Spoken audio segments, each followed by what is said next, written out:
The gravity of these words would suggest that finding the right amplification for one's guitar is of paramount importance.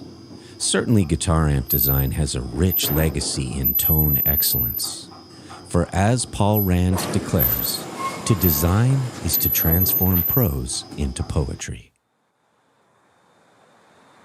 But in 2021, our world has become increasingly digital. Guitar is no exception. And as analog humans, is the future of guitar tone digital? Albert Einstein mused, "We cannot solve our problems with the same thinking we used when we created them."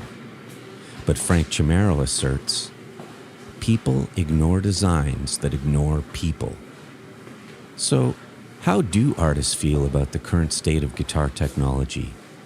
Has digital guitar arrived? We begin our journey to answering those questions in Toronto's Distillery District at the home of Tapestry Opera, as we explore the many faces of Line 6 Helix. Welcome to Yamaha 440 Sessions.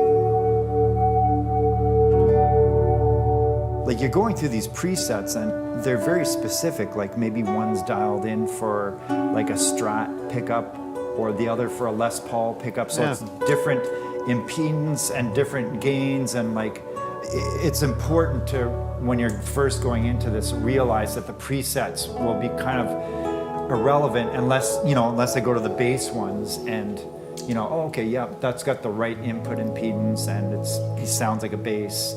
Like if I'm playing my bass through a crazy guitar one, I might just kind of go, oh, cringy, like. Yeah, you would never walk into like, somebody else's gig and just plug your instrument into somebody else's pedal board and hit a big E chord and hope that it's going to sound good. Like it's just not. Like it's been set up for that player, that player's touch, that player's instrument, the pickups, the signal chain, like all that stuff. It's so personal.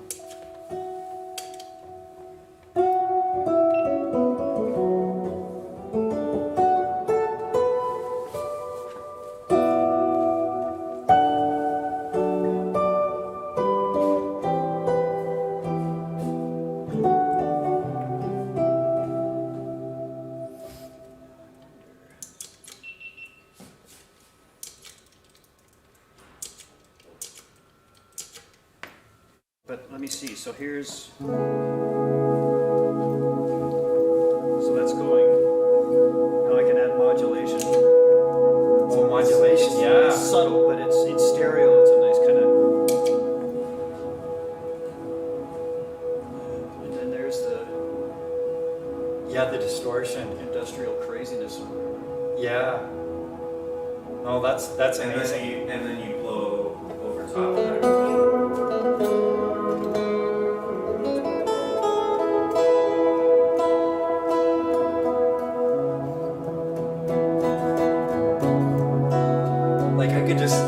Set of that, like sit back and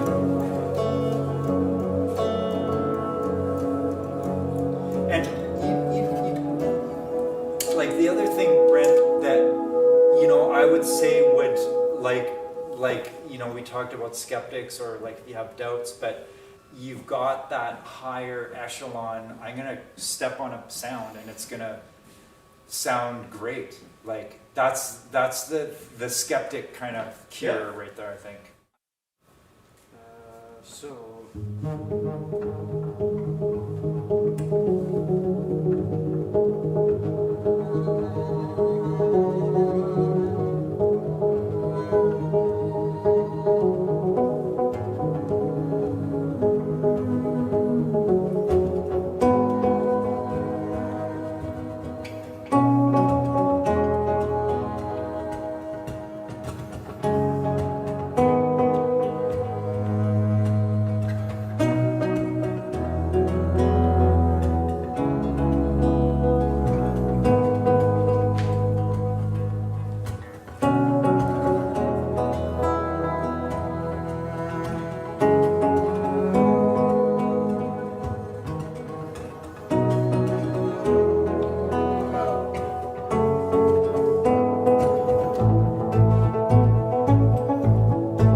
Today, but one of the things that it kind of blows my mind, like, and correct me if I'm wrong, Kevin, but now let's say that really cool preset that you've made with the freeze, you could share that with me and send it to me similarly to that guy with the ambient noise, right? Yeah. And so it shows up as like whatever type of file it is, and I could load that up here, right? Like, and then instantly it's already set. Like that to me is like, that's kind of freaky because then you get into a sharing thing. The fact that Kevin or you could create a cool bass tone and spend like hours on it and just go, oh, here you go, Drew, boom. And then like, oh, thanks. Or the sharing thing is like, very flexible. And it's funny and dangerous too, because honestly, there was one night I had put out a bath for Oliver. It was like, Ned and I carve out this little bit of time before the kids go to bed. Double bath going down the stairs. Dude, almost. like Oliver says, Daddy, it's almost overflowing, and the bath was like this much, and I'm like, mute, and like, yeah, better pay attention there, Poindexter.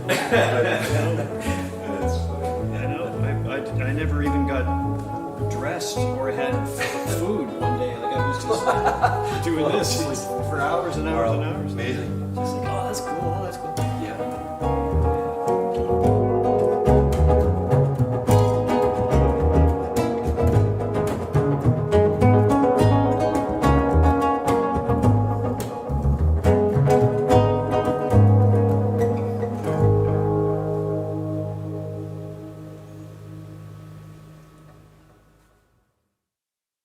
I have a fairly large pedal board that I'm using at the moment. I've been sort of toying with the idea for quite a while, like how do I shrink this down but still maintain, there's some certain sort of key functionality that I have to have. So I was trying to think of like how to integrate this into what I have, what I can get rid of, what I should hang on to.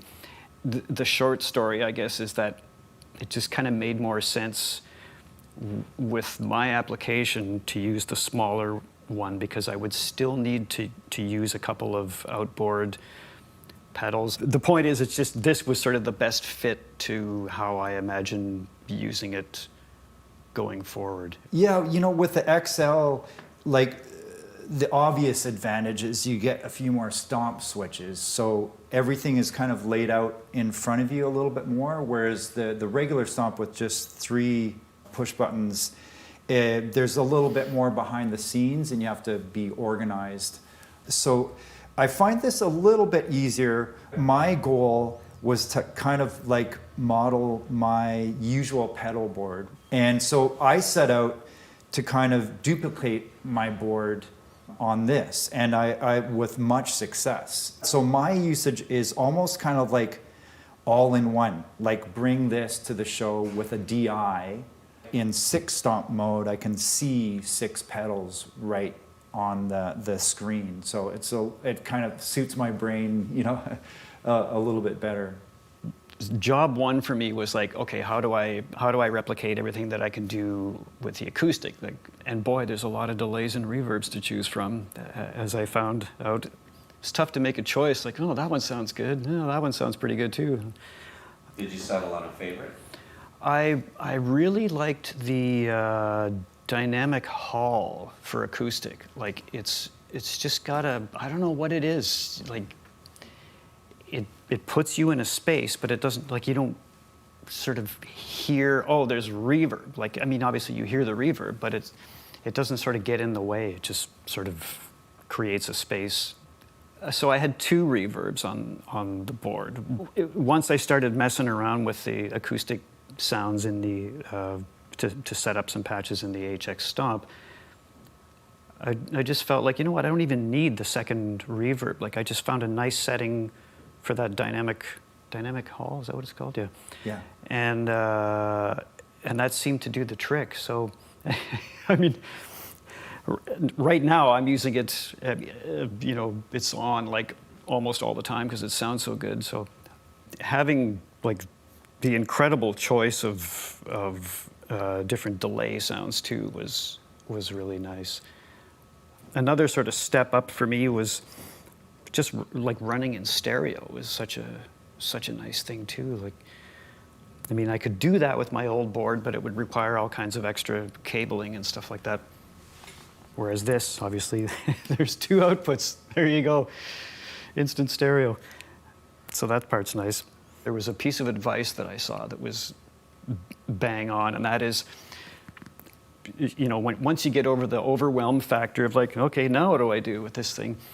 The best way to start is just start with an empty preset and kind of build something the way you would in the real world. Like, the first thing you would do is try a few amps. You would plug into an amp and say, well, how does that sound? And then you would maybe think about adding some effects or not, drive pedals or whatever it is.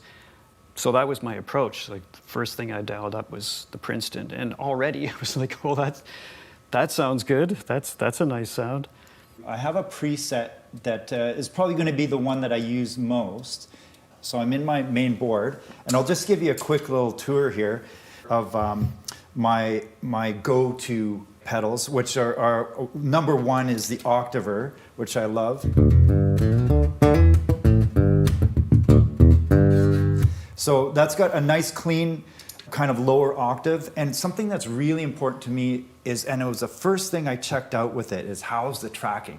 You don't want too much of a delay, especially if you're trying to lock with the band, and success.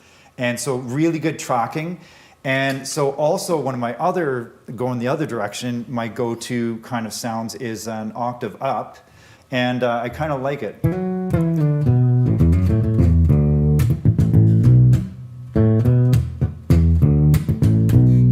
So I've got octave down, octave up, and another go-to pedal that I probably use quite a bit, especially when you're soloing, is just to add a bit of chorus. And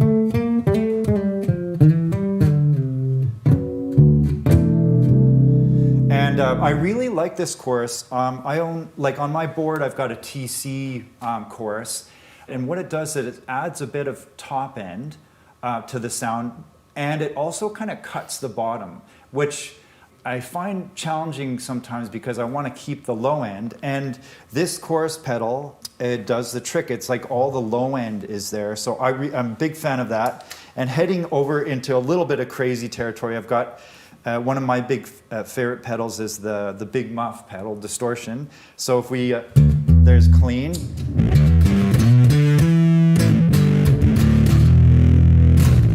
And the trick with a distortion, the trick is to get them at just the right level because you want them to speak in the mix. And also, cool thing with this, with the path A and B, you can also take a pedal that doesn't have a mix knob on it, and you can set the amount of path A that you want your clean sound with the pedal path B. So that's another really cool thing with the split and the mixer that you can do. And then heading over, I love the Binson Echo Rec delay. It's kind of like an old school delay, and I was able to get pretty close to that with their version of that, which is called the Echo Platter.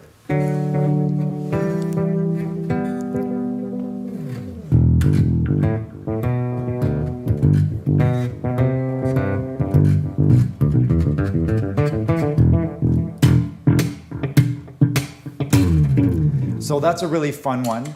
And then for my solo boost, which is with the Sultans and other groups that I play with, so I've got an LA Studio comp as a boost, and I'm using that as a limiter too, because sometimes when you're solo, either maybe you're slapping or you're digging in a little bit more. So it's boosting and also limiting, which is nice.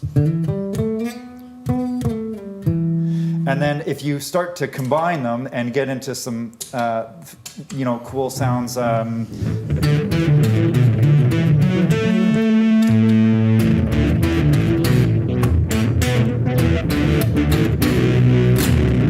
So that's just a little taste. So far, I got to say, I'm really happy with what this can do and all the different areas you can explore. We're getting to a point with the Sultans where we're not even using amps on stage. So you're dealing with in-ear monitors, wireless, and then you've got front of house, and that's it in a lot of cases. I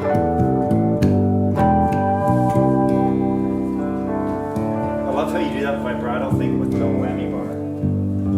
Well, I'm cheating too, because there's this, I don't know if you found the, what the hell is it called? In the modulation, it's called Retro Reel.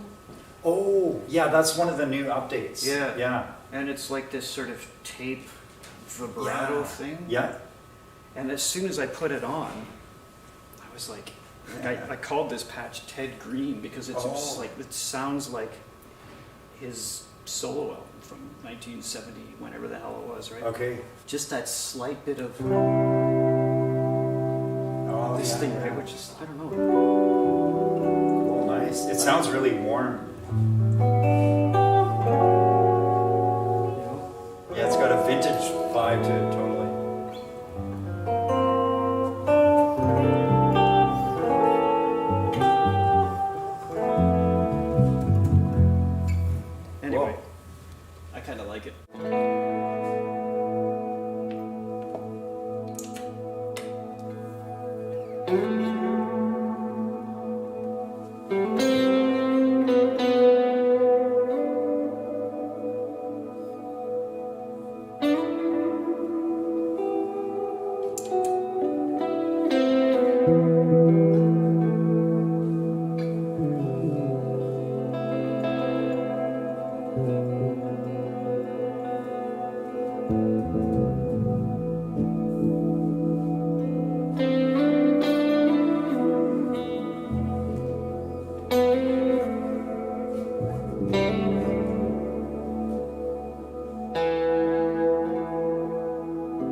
on my analog board or whatever, I have a volume pedal, and it's used only for volume, and the heel down position isn't zero volume, it's whatever, like 35 or 40%, something like that, so that I can basically toggle between, when I'm playing acoustic, like a rhythm level, which is quieter, and then crank it up for soloing on top of that. So I was sort of scratching my head for a while, like, well, how do I do that in the HX Stomp? There's an input for one expression pedal, but if I set the expression pedal heel down to 30%, then I don't have the full range of expression for other things or other parameters that I might want to play with. So, and I thought, well, wait a minute, maybe there's like a gain block or something that I could use instead of the volume block, and sure enough, there is one. Little things like that, like I think it's a really well thought out architecture, because there's always like 2 or 3 ways, to accomplish what it is you're trying to accomplish with these different blocks, different effects, different ways of controlling them.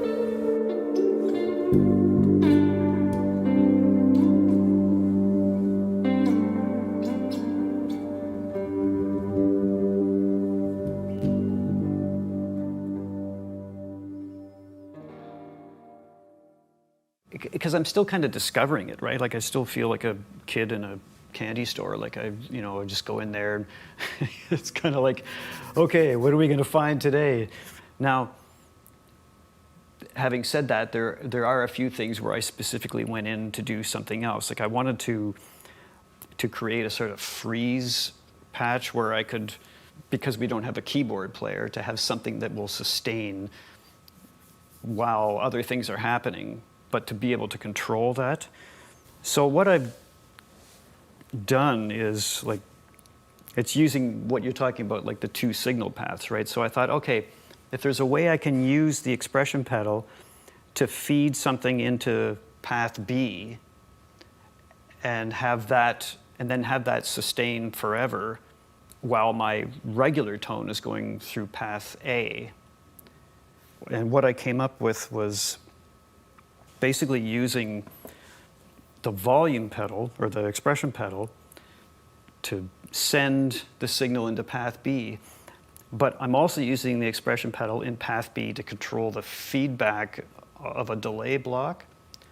So what happens is when the expression pedal's heel down, that's just going through path A. But when I push it toe down, that'll send the signal into path B. When it's heel down, the feedback's 100%. When it's toe down, the feedback is 0, so I can feed in the next chord. And now it'll just go forever.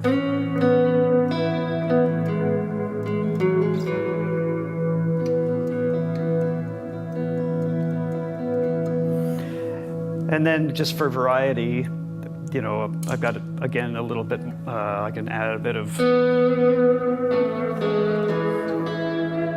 little bit of drive to the main signal, but the sustain signal is still pure, and then even more.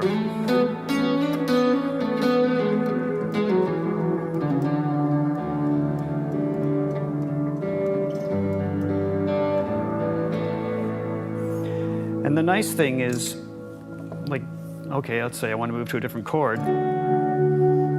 There it is. It's that easy.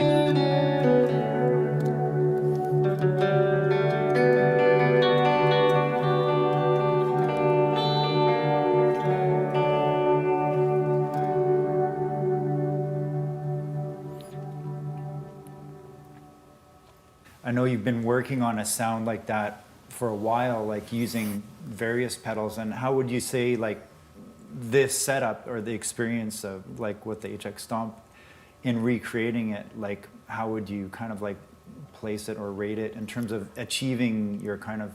Well, it's way less gear. Like yeah.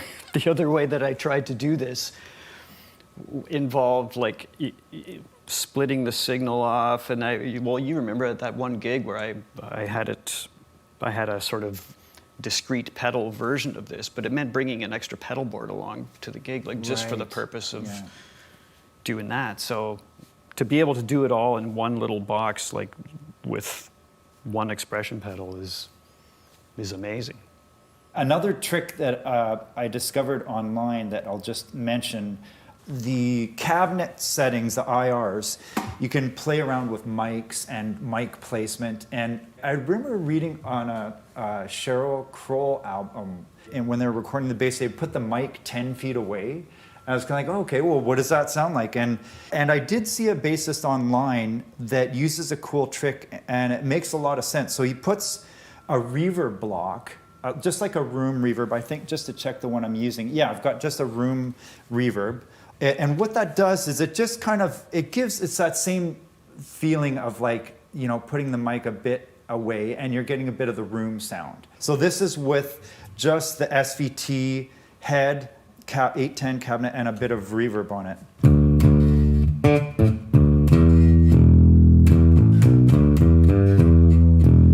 And it's kind of a feeling thing, but you kind of feel like you're playing an amp in a room. And just to show you, this is without the room reverb on. So it's a little more direct.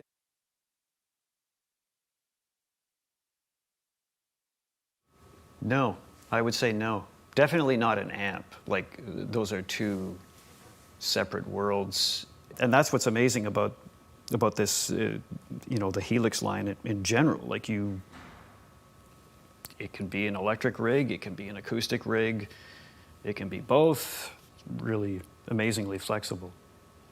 Being an electric player and an upright player, and, you know, even kind of exploring with playing some bass synth and that sort of thing, it gives me a lot of freedom in terms of things I've been searching like for a long time.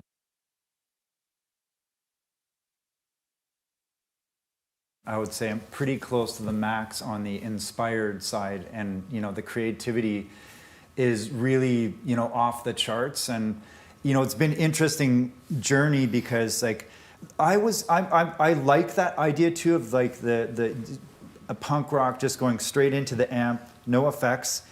And this lets you do that because it's got a really clean signal path. So if you're that type of player and you want in one moment to have no effects, you can know and rest assured that your signal and the sound of your bass is going directly through, and there's even a bypass mode where you can true bypass it and get out. Now that being said, when you want to get into some stuff, this is like incredible and inspiring. Yeah, I'm like almost all the way to the inspired thing. Like, I gotta say, every time I open this thing up and sit down, turn on my monitors and plug it in, it's like hours go by, and not in a work sort of way. It's like I feel like a kid again, like just playing in my room with new toys. Like, it's so much fun. I said this earlier, it's kind of like somebody gives you the keys to the local music store after hours, and you just go in and, I get to try that amp and those pedals and this,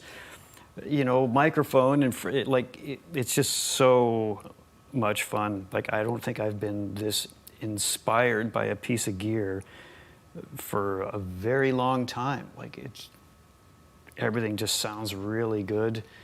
There's so many options, so much creativity. It's kind of limited by your imagination, really.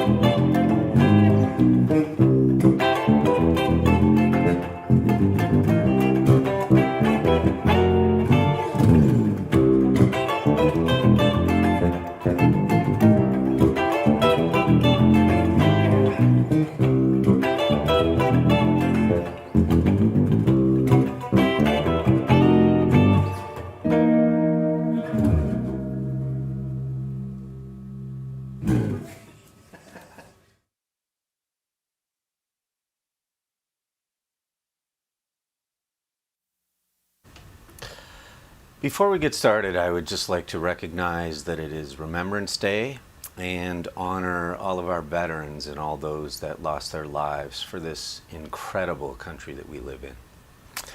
Okay, how about Kevin and Drew from Sultans of String? These guys are Canadian treasures and certainly some of the best musicians around, and what a privilege it is to know and have an opportunity to work with them. So thanks, guys, for doing this. Welcome to Yamaha 440 Sessions for November. It is with a heavy heart that I must announce it is the season finale for the first season that we've had of I'm being dramatic. We're going to be back next year, but this is the last one we're doing in 2021. And, you know, so that's good news, but there's more good news, because I know after you see all these videos tonight, you're going to be so inspired by Helix and all the associated products that you're going to want one. But there's an extra incentive for getting one right away, because with the purchase of every Helix floor or Helix LT, we are giving away one of these snazzy and practical and high quality backpacks to carry your Helix around while supplies last. While supplies last. So you better get into the store and get one soon, because they won't last forever. But anyway, we have some more good news for you. There is so much amazing content on tap tonight. We've got videos from Devon Lougheed, who some of you know. He's a producer, he's a guitar player, he's a musical director type guy. Plays with Altered by Mom, he plays with Skye Wallace, and he's producing all kinds of artists. So we had a little chat with Devon, and then we had a chat with Chris Caddell. And for those of you that don't know Chris, of course you all know Chris. Chris plays with Big Wreck. He also plays with Colin James. He also plays with Sass Jordan, Mach 3, and he has a solo project. I've been spending some time on Spotify with his solo records, and they're incredible. You need to check those out. And if that's not enough, we've got a guy named John Dawson. And what's kind of interesting about John Dawson is he's a composer and an educator. But you're going to hear all the rest of the folks we have tonight say, make your own presets on the Helix. Well, John doesn't think that way. John actually thought he should embrace the presets and compose a little piece with them. So there's that, and looking forward to that. So sit back, relax, grab your popcorn, and enjoy the show.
Yeah, I guess these are all things that I built. It's basically just a recreation of my pedalboard that I was using before. Some cases I subbed out for the exact thing, so I love small stones for a phaser. Or I love phaser pedals, I guess. I love a certain phaser pedal, and I was able to match that. Then for some other things, like for a trem, I just had a sort of a standard, whatever, big box store trem pedal, and I am now modeling a way fancier trem pedal than I ever would have gotten. I use this on everything now. It's just like, And in stereo, just widens the sound. It's not subtle, but I set it up not to be.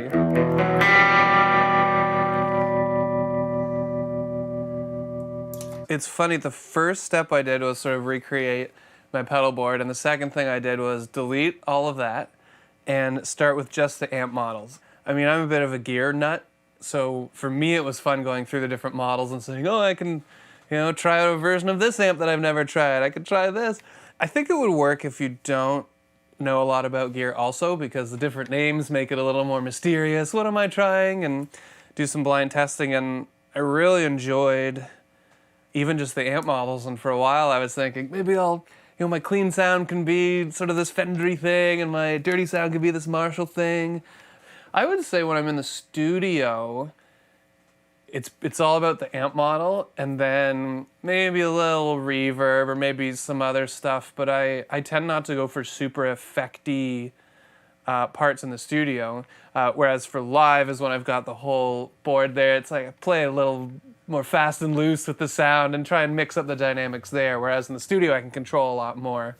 What I loved was trying, models of 8 different boutique medium gain amps. That's sort of where my sound lives. I like it to be a little broken up, but nothing too scoopy or metally.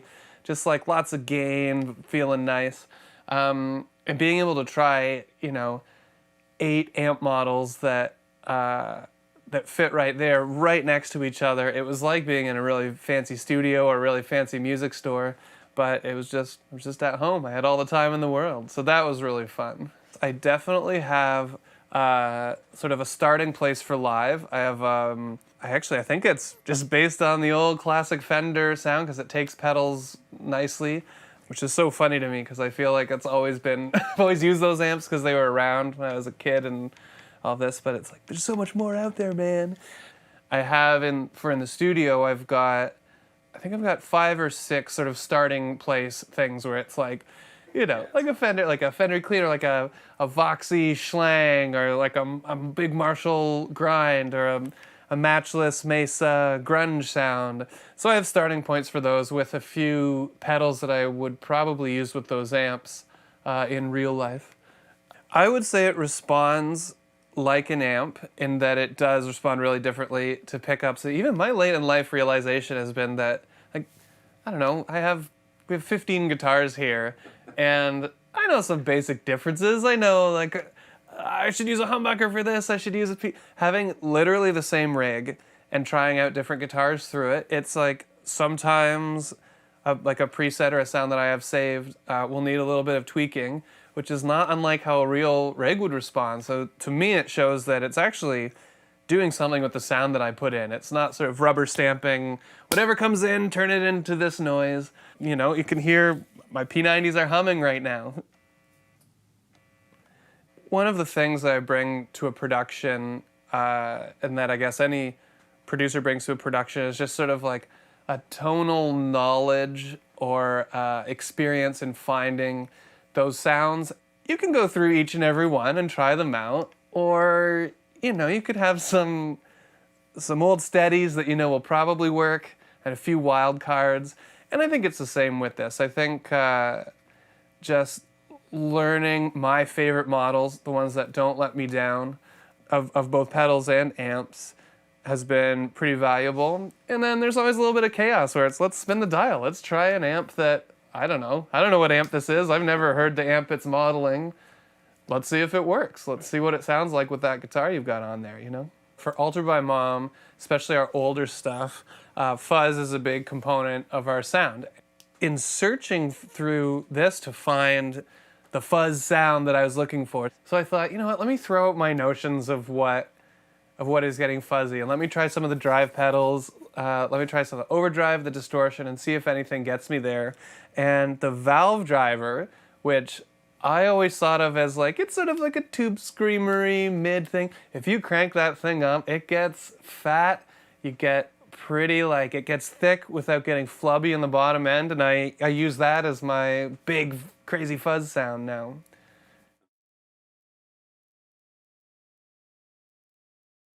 Right now I'm using just this. So yeah, we're gonna see how that works over the next kind of 2 years, but so far it's been quite wonderful and very self-contained. It was intriguing to use the power cab, which had the cabs built in. Really easy to change. Imagine being able to go to your cabinet and like, no, this is a 112. No, this is a 412 with a closed back. And no, I think this should be a little Fender Champ kind of stuff. That's so wild.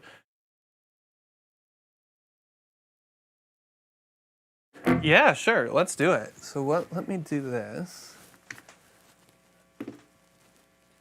I'm just gonna go to a new preset here.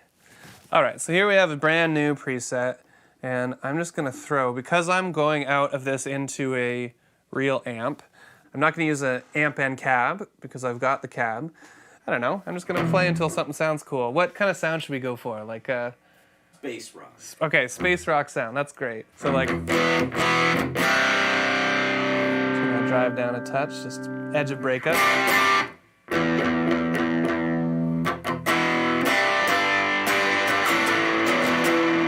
Cool, that's cool. I think we can work with that. So we need a good drive. I really like the Minotaur. It's a very popular pedal. And it often, I'm just gonna assign it down here.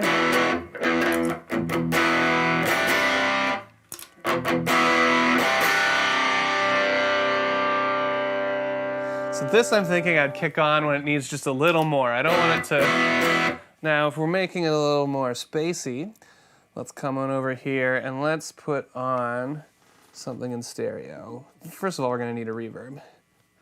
The legacy ones here I find are more useful for like, meat and potatoes, bread and butter, like actually using it as a subtle effect, whereas the new stereo ones, you can that's pretty huge. Add some modulation because we're going for a weird thing. But even just there, we've got...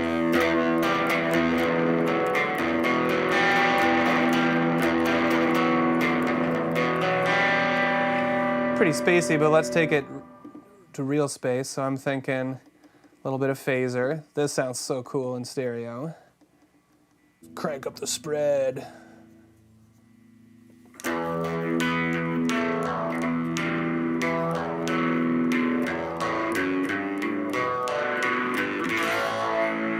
Kind of dig that. I'm going to want to turn that on and off, so I'm just going to stick it onto a block there. And I think we also need some chorus and we need some delay. All right, a chorus. And with some of these pedals, I know some of the classic chorus pedals, but I don't know. When this says Trinity chorus, what is it? I don't know. I'm just going to see if it's cool. That's pretty cool. Okay, let's just go with that because it's accidental sound and I love it. Delay. Then I'm going to do a wild thing that will blow your mind. I'm going to attempt. Okay, so there we go. We got a nice long delay. That's nice. I'm going to do something unusual here, which is to just add a distortion at the end of everything. So we're going to distort the reverb, we're going to distort the delay. It's going to get real smushy and very spacey. This is cool for super epic leads.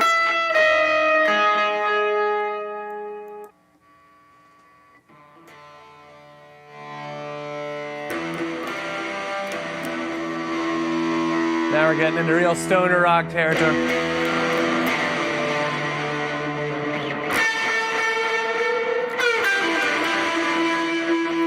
Delays a bit more. Crank up the verb mix.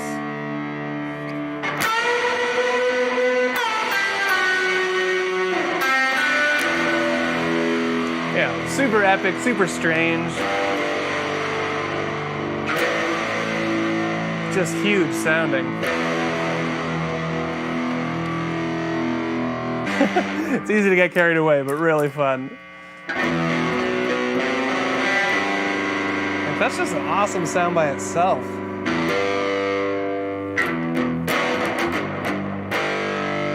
else is on here? Look how quickly we took that to insanity. Yeah. Can't be mad at that. Talk about line 6 and stuff. Well, first impressions really is that the distortions are really, really good. They really captured that sort of just the vibe of it. I used the Tube Screamer, the OCD, and the Klon. I use the Klon sort of for like just a boost sort of thing for solos and stuff, but I generally just have like a Tube Screamer on all the time and, you know, live the dream. You know, just the, you know, when you lighten up on it, it cleans up nice. Turn the volume down. It's a good strummer sort of thing, you know, without being too clean. I find a clean tone is kind of, just doesn't have enough coolness to it. My goal is to like have the sound of a cranked amp, but not killing everybody. So your amp over there, what's the volume on? The volume is on 1. Not even, like it's a 12 thing and it's just below 2. Amazing. So it's pretty loud in here too. I've had the green delay for as long as I can remember, really, in kind of any board that I've had. And then recently, probably about 5 or 6 years ago, I got a M9.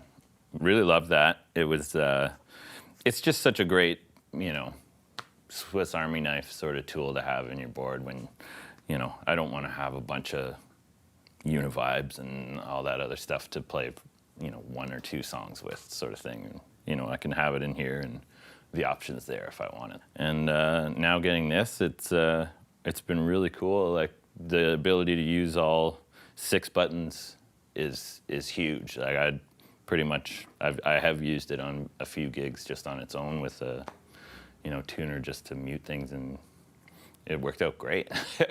You know, I'm surprised that the distortions and stuff are really, really, you know, super authentic now, and I'm gonna need another one. I like to use a basement a lot of times, so I don't have a reverb, and you know, it's pretty extreme right now, but it's just really nice and clean. Just gives everything kind of a nice chime to it. I think, what is it, the Ganymede? I don't know what that's made out of, but I like it the best out of those. That, and I like the ubiquitous vibe, which is the Univibe, right?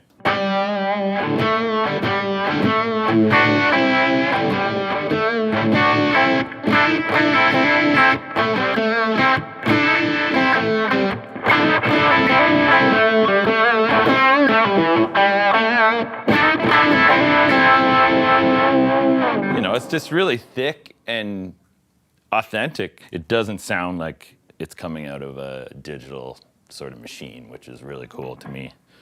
And obviously delay. I always use delay. That's kind of my trail is digital. Yeah. Okay. It seems to work. The trails are a little cleaner, I find, but super easy to use. You know, tap tempo is super important for me. I can't live without a tap tempo. You know, I don't want to be, hang on everybody. You know, I just want to get this right. You know, one more time. You know, so it's just one-stop shopping, and you know, to be able to have the verb, a delay, 3 distortions, and a univibe at the same time is, you know, ideal. You know, that to me sounds just like a Tube Screamer into a Fender amp. You know? Yeah, sounds great. Well, that's why I tried to emulate my pedal board. So I actually had my other pedal board there, and then this on the other side, and then plugged them both in and went, okay, here's my 808 sound, and then went back and forth and just kind of dialed it in and got it really close. And the 808 is like my crank damp that's always on sort of tone. Something a little heavier to get, you know, just if you're doing heavier rock stuff.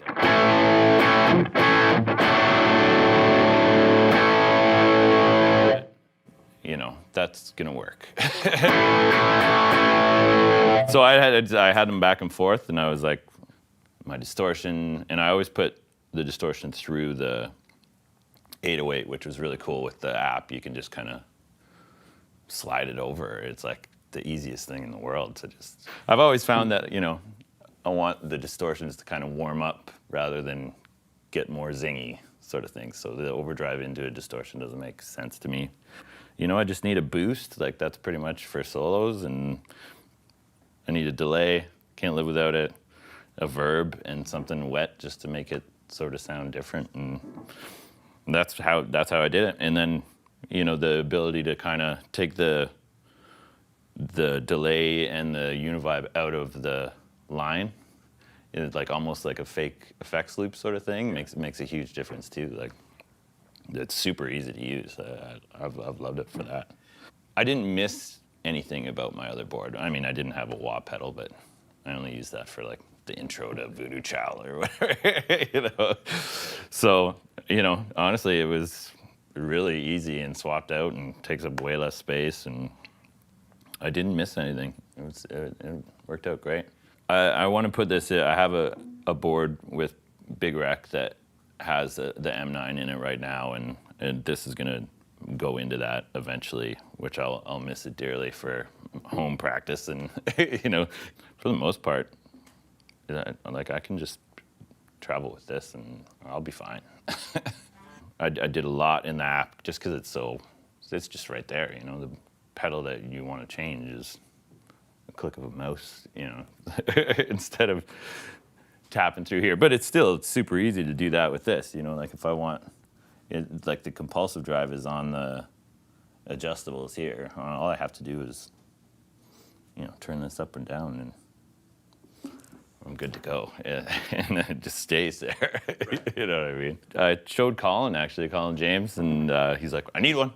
I have to have one on his board. He actually bought me my first M9 because he was like, you have to have one of these. And I was like, okay, well, I'll take it. And then, I showed him this, and he was sold right away.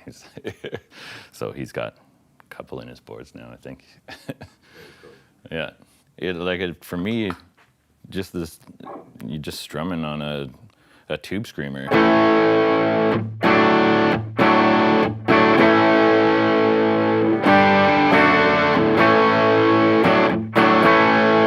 That sounds like a tube screamer to me. I'm gonna do some vibey stuff.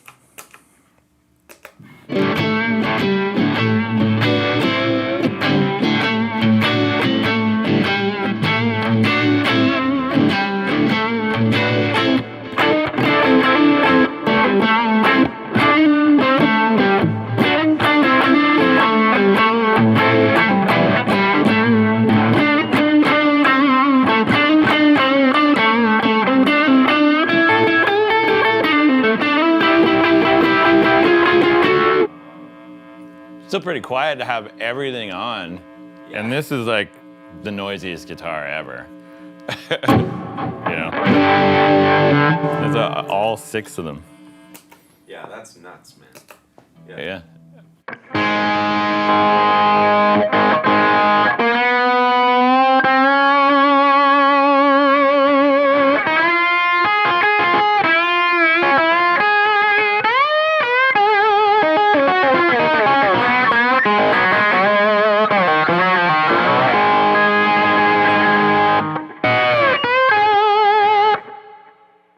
And that's 3 overdrives on, you know, it's not like there's no like wee, wee.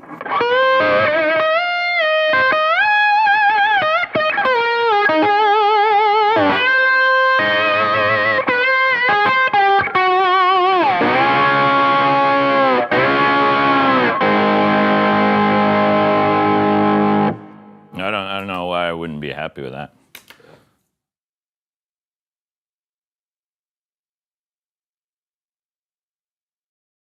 the charm for me as a writer with just using the presets is I'm a little different than other guitar players where I don't have the patience to build my own things all the time. I love presets because it gets me to an artistic result, because I want to write, I want to create. So I love the fact that the presets cover a very wide range of things. And also I feel that by learning the presets, I learn what I want when I build my own, that there are things in there that, instead of just coming to it and making it up or just trying different things, which is obviously fun too. But this gives me a sense of what I might want to expand on as I develop my own presets. But I love the idea that presets can suggest an artistic response. And I think that's just a fun challenge as a player and as a writer. In my mind, that's what this is. This is a sketchbook.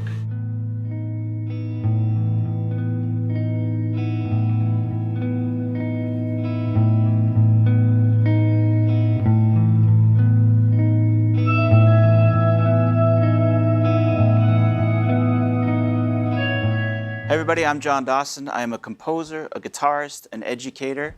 I've worked through, no, hang on, can I do that again? I didn't know what I was going to say there. Hey everybody, I'm John Dawson. I'm a guitarist, a composer, an educator, and I'm really excited to be showing how I've worked with the Helix as a tool for my personal creative process. Like a lot of people, it was around from the time I was a kid.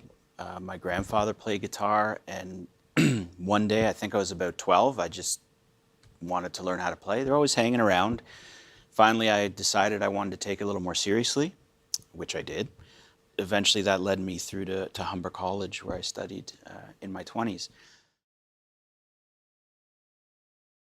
When there were changes being made to the translation from the Latin into the English, there was a decision made in Rome that they wanted the language to change. So they did a newer translation. Of course, it affected parts that people said. So the decision was made then to introduce those changes via music. And I was one of 3 composers chosen to do a sort of official national setting to introduce this.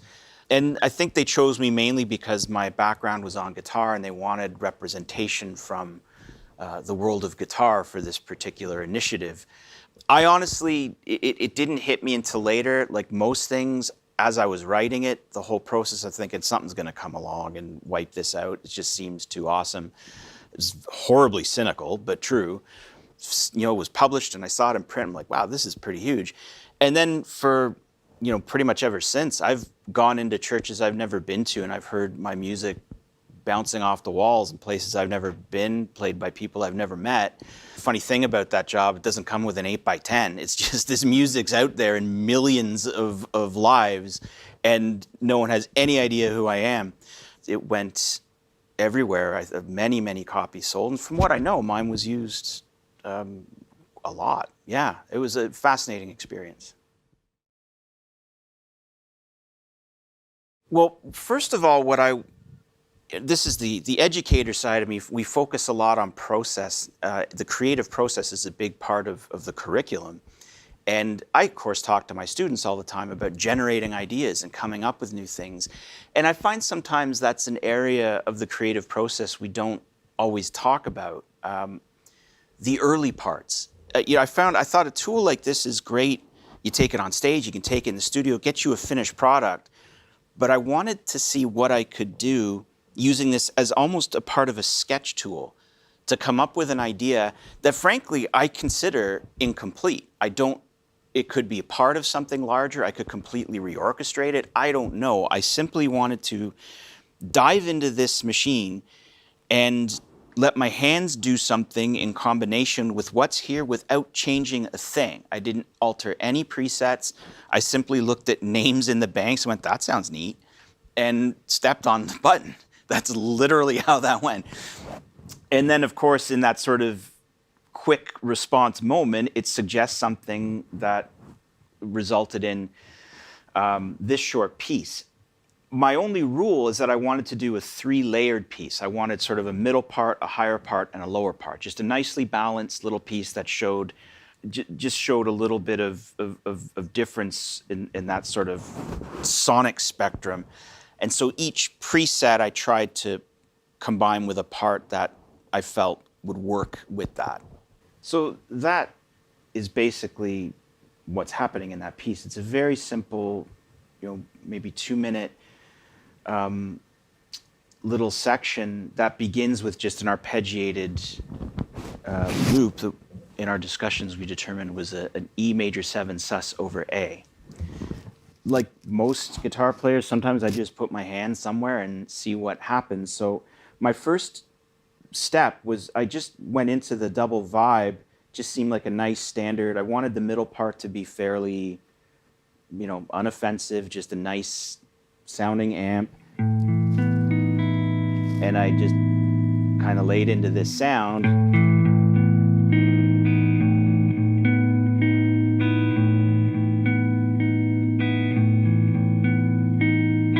And that just became a repeating ostinato that then I put into the DAW. At that point, I had this really nice little part, and I thought, well, now what? So that's when I hit the bank, and I went down, I saw some things, and I saw Space Cadet. And I could not resist stepping on Space Cadet. Immediately, I just heard these sounds. What I loved about the feel it gave me is I immediately thought, okay, I need to do something that feels off in the distance. It just suggested off in the distance. Kind of a little bit like Paul Simon, Renee, and Georgette Magritte with their Dog After the War. There's this wonderful backing vocal that comes in the chorus. I just kind of wanted, it suggested something a little haunting. I physically moved out of the way of this and began with an E major scale.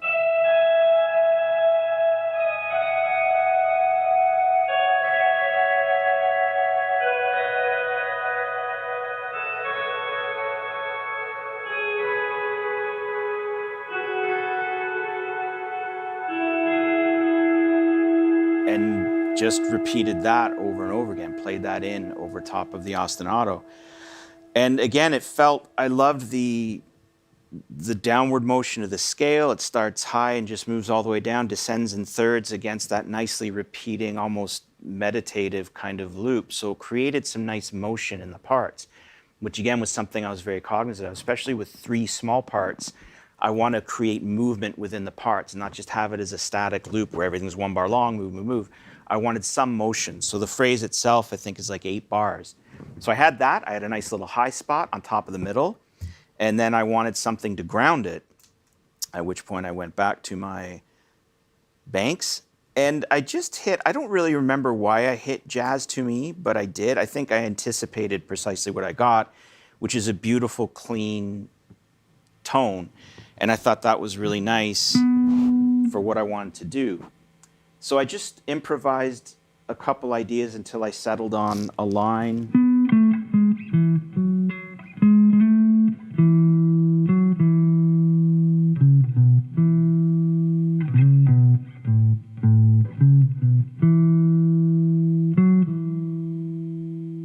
So again, thinking of kind of like a bass line, but a melody in that low register. So the motion of that against the descending, moving kind of over top of it. And then you have the motion of the ostinato. I felt all 3 parts being in their respective territories of low, middle, and high, having their own logic, played off against each other. And that was the result. And again, all it was just me letting the Helix, when I hear the tone instantaneously, it informs choices I make as a player, right? And ultimately as a writer, it's happening simultaneously. And it results in the choices I make for this piece. And that's the fun part, is because I think of this as a sketch, I don't know. My instinct right now is telling me that I'll probably keep it as a guitar piece. It's a couple minutes long. I might add some improvisation on it and leave it at that. And then it would become a 4-part piece with then a nice free little improv section towards the end. But I have been thinking as I wrote it about what would I do? Could I reorchestrate it into something? I suspect what I'll try and do is complete it as a guitar piece and then explore different possible, orchestrations of it. And then, knowing me, somewhere down the road, I'll write something completely different and go, wow, that would sound great. And then I got my peanut butter and jelly in my 2 sections and it becomes something else. I don't really rush myself as a writer. I love to just let these things become whatever they're going to be. So I don't know. I think at the moment I'm leaning towards guitar piece though.